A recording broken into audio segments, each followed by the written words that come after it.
Fala galera, tudo bom com vocês? Bom dia, boa tarde, boa noite, não faço ideia do horário que vocês estão vendo esse vídeo. Meu nome é Felipe, sejam mais uma vez bem-vindos aqui à minha bagunça.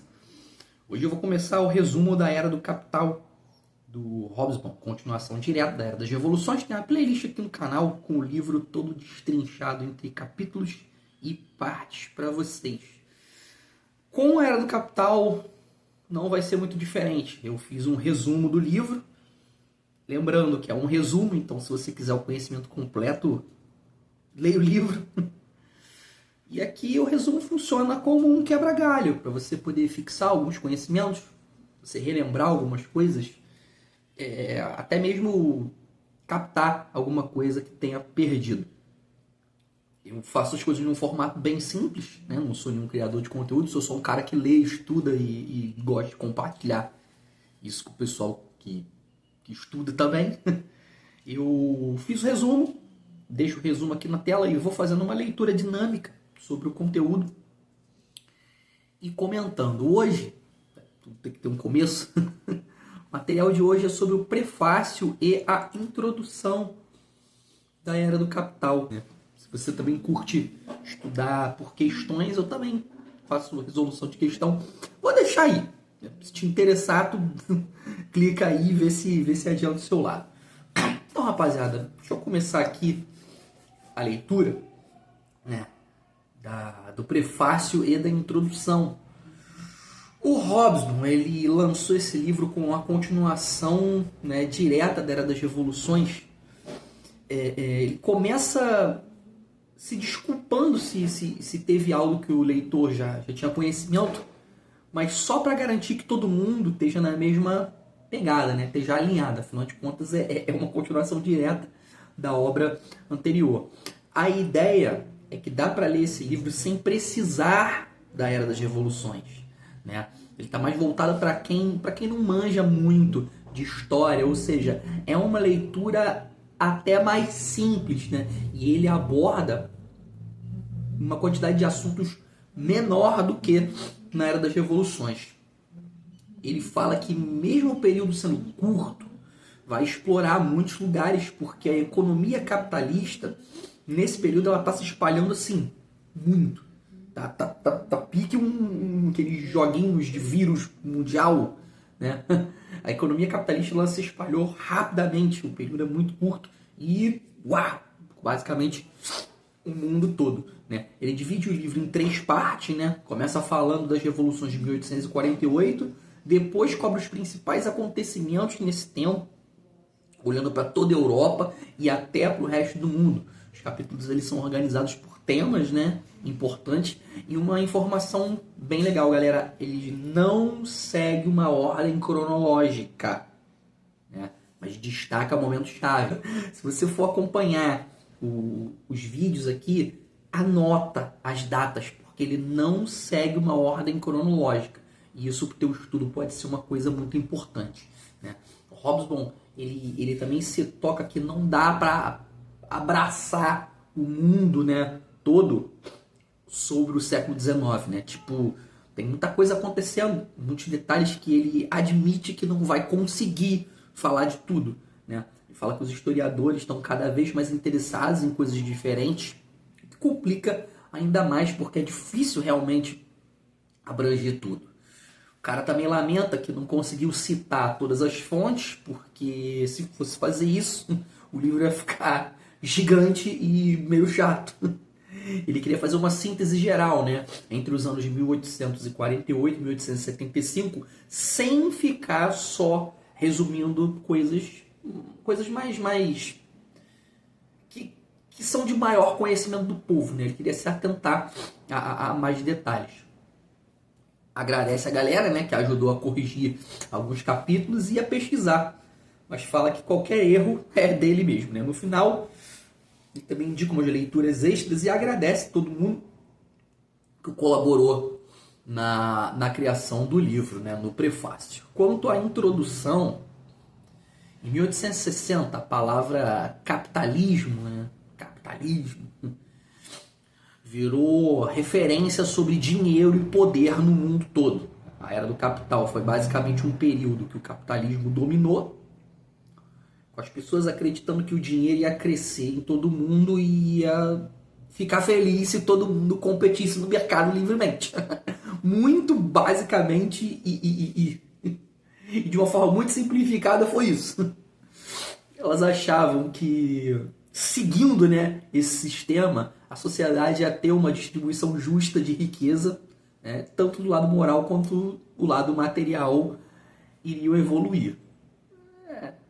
Não foi bem assim. As pessoas, elas acreditavam que a economia, baseada nas ideias, apoiada por uma classe média que merecia estar lá, levaria a um mundo mais justo, né? Isso incluía ir removendo devagarzinho as barreiras de desenvolvimento da economia privada e fazer com que instituições mundiais fossem parecidas com a ideia de nação-estado, né? Ou seja, teriam constituições que garantiriam, né, propriedade de direitos civis, governantes eleitos pelo povo e participação popular controlada para manter a ordem social dessa classe média.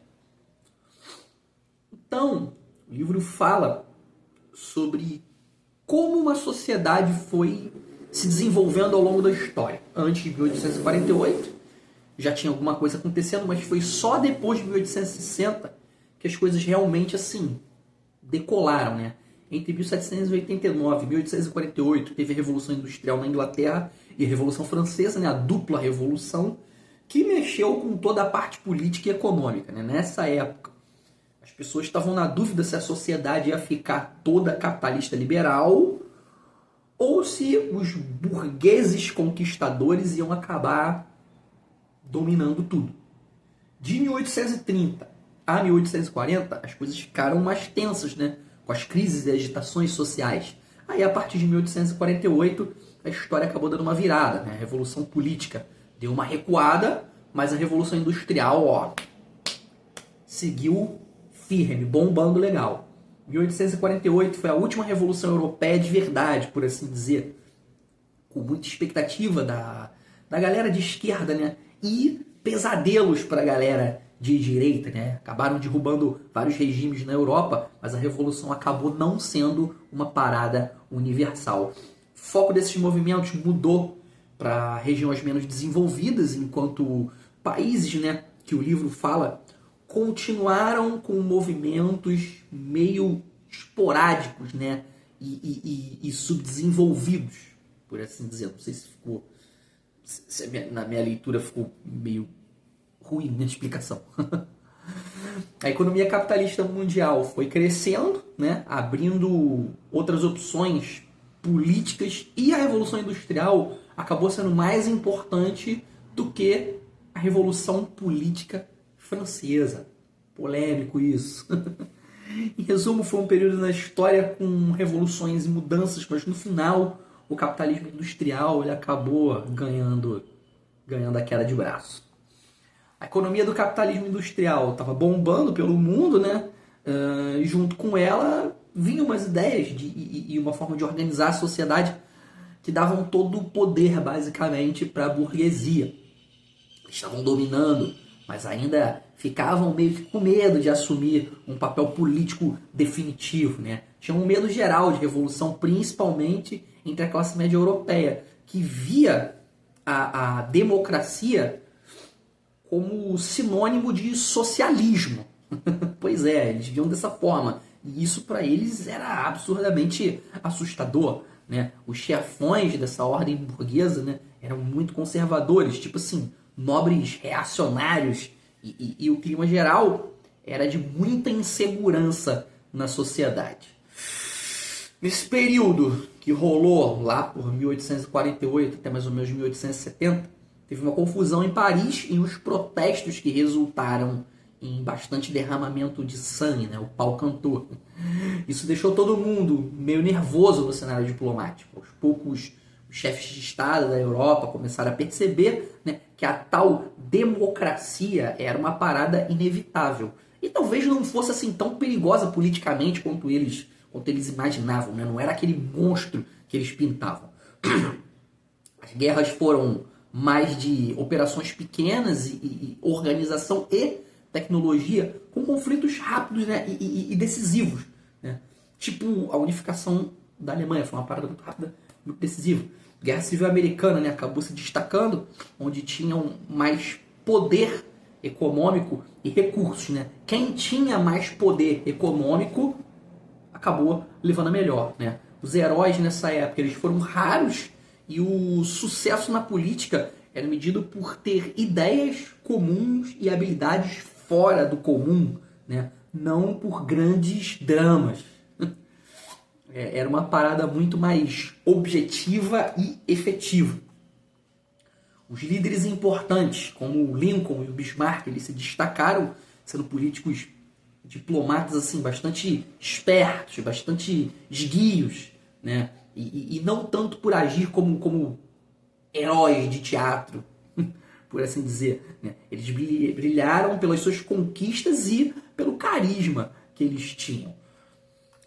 Imagina que lá atrás o pessoal estava todo empolgado com dinheiro e tecnologia, né? Teve coisas tipo, pô, ferro sendo usado em todo canto, construções de ferrovias, né?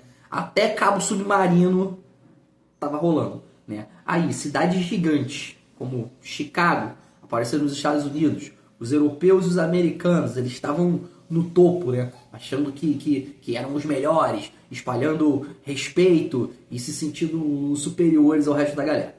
Aí, né, o galerão via o progresso como uma parada, uau, gigante, segura, né, que ia acontecer de qualquer jeito, né? O problema é que pouca gente percebeu que toda essa evolução ia levar a um mundo diferente do que todo mundo esperava.